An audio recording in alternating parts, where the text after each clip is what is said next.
Mambo sana wenyewe. Mbali nanga kasongo songa libala Assalamu alaykum kaka. Wa alaykum salamu.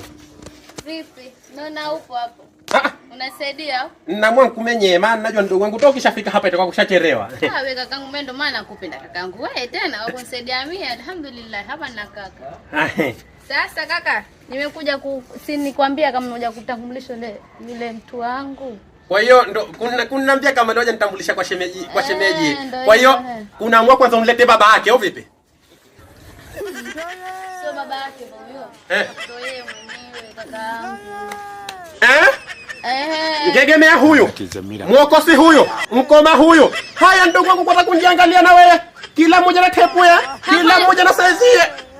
Usitaki kuja kunitafuta mimi kulala hospitali kila siku, sina pesa. Kwa nini kakaangu atoseme hivyo? Tuseme huoni au? Fikiri mara mbili mwangalie ungegemea hivi alivyo wewe ndogo wangu na kunilea. Huruma ndogo wangu wewe. Ndogo wangu, wewe mbambare ile kila gari lapita lakini kuna magari mengine hayastamiliki hayapiti. Watafuta ambukiza sijui madegani wewe, watafuta ambukiza madegani sijui wewe.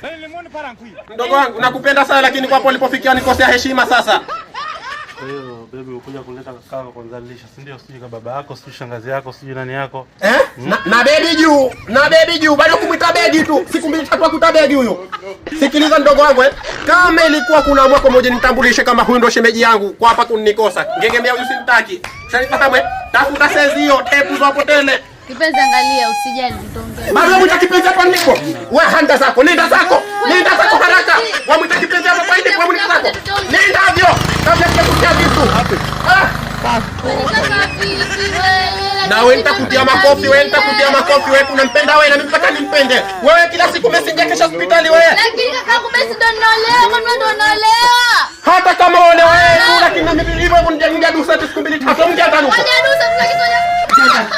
Mjatanuko.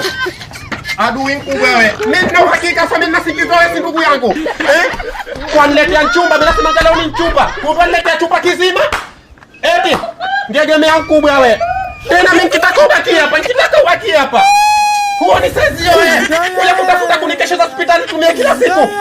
Ndugu zetu kila siku na kwa kidole.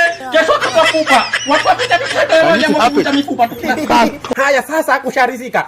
Usipite cha kufanya kwanza ifollow. Watu unachokidai cha kujumlisha hicho. Kibonyeze, unifollow, ucomment, ushare na kila kitu ufanye. Usije ukasahau kulike. Mambo mazuri hata kiharaka. Kuna vijidude tele vyaja.